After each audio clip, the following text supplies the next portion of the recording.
Hello, good morning. So, 6:26 ng umaga. So, pupunta kami doon sa, magbe-breakfast kami. Ano ba yung breakfast? Ano ba yung dating sa breakfast? Buffet. Magkano per head? Ayun, bali, buffet siya. Susubukan namin yung breakfast nila. 350 per head. Pero si bossing is libre. Sinumpong. Ayan. So, subukan natin. Pagkatapos natin mag-breakfast. Pagkatapos natin mag-breakfast, mag-gym tayo. Okay. Okay, bali ito yung resto kagabi. Dito rin kami kumain eh. Ayan o.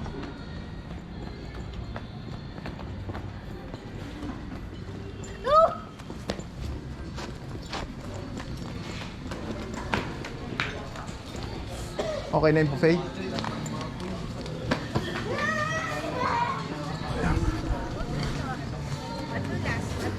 Madulas anak, madulas.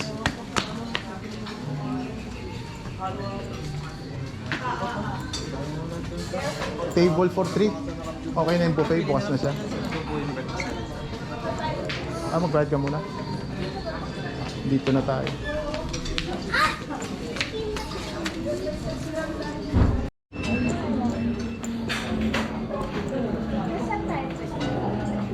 Doon na lang, pipili mo.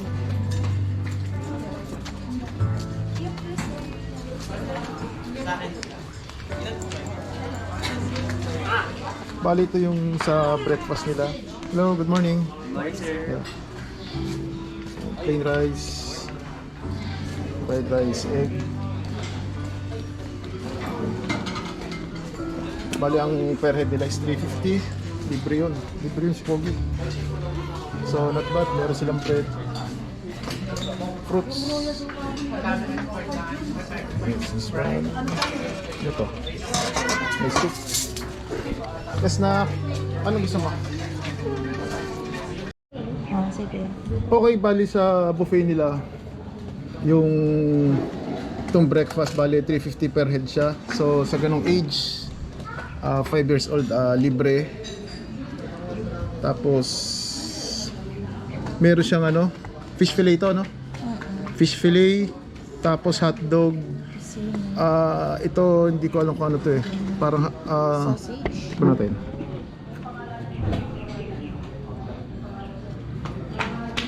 Garlic longganisa. Okay. Okay, tapos mayroong egg scrambled, may plain rice, tapos may Kinder Joy, may fried rice, may soup, may tinapay yun, may butter, may coffee pala. So sa 350, so not bad kasi okay naman, heavy breakfast siya. Actually hindi ako yan. So kaya tayo nag-heavy breakfast kasi nga sa tulad nga sinabi ko na mag-gym ako mamaya. Kailangan kahit nasa bakasyon tayo, condition pa rin para sa 42 kilometers run. Okay, so breakfast muna tayo. Nga pala, meron din tayong fruits doon. Kaya sulit na sulit. Kung breakfast 350, napakamura talaga. Ayun. Masarap to, itong longganisa na to. The best. Lahat ng food masarap. Okay, tapos meron tayong coffee, black coffee. So pagpatuloy natin pagkain. Tubig.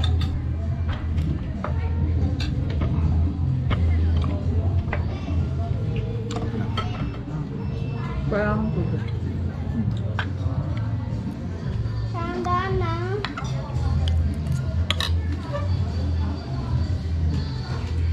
Mamaya mag-workout tayo sa dagat. Workout natin yung tuhod natin doon. Dagat. Hello guys.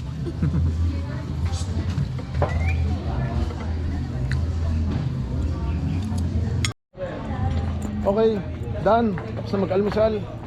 So, sarap. Masarap yung pagkain. Masarap yung pagkain nila, lalo na yung longganisa.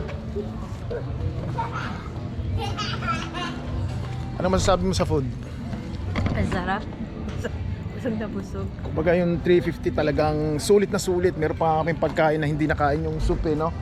Kasi talagang busog na. So silang dalawa pupunta. 315 siya. 315. 315. 315 pala. Kaso plus tax. Plus tax. Magkano lang yung tax? Ha? Hindi ko nakita eh kung magkano ang tax. Ayun. Basta dalawa tayo, 760 to 50. So silang dalawa pupunta sila ng playground. Ako naman pupunta ako ng gym. Kailangan mag-burn tayo ng calories. Dahil medyo naparaming kain natin. Okay, so sa playground kaya? Sa playground kaya? Playground. Okay, sige. Okay, nandito po tayo sa gym. So, bali ang hindi lang daw umaandar is tong treadmill. Sirado yung treadmill nila. Pero so far okay lang. Then, meron naman tayong pang bench press. Dito. Meron naman ito. Ito, meron din. So, may punching bag. Pero hindi ito pang punching bag. Ay, dito. Matigas siya. Hindi ito pwede. So, may pang legs. May dumbbell. So, okay naman yan. Hindi naman tayo mag-workout ng ano eh. So, konti lang. Dahil kahit nasa bakasyon tayo, kailangan tuloy-tuloy pagpagkondisyon dahil 42 kilometers yun. Malayo-layo. Ngayon, legs tayo, tapos shoulder, ang iano natin. So, yun. Okay.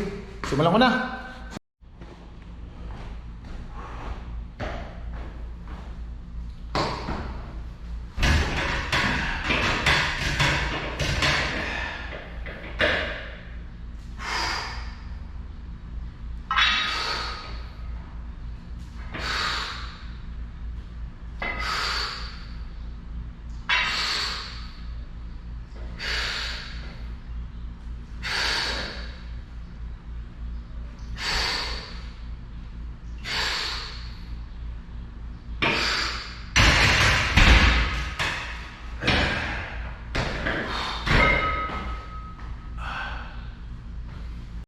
Okay. Tapos na tayo. Hindi ko na dinocument lahat. Kasi ano eh, mawawala ako sa focus eh. Bali, nagpapakondisyon kasi ko kaya dahil sa 42 kilometers. Sa 42 kilometers run. Kaya kahit nagbabakasyon tayo is kailangan kondisyon pa rin yung katawan. So ngayon, gagawin ko ngayon is pupunta kami dagat. Yun, may sauna rin. Sauna.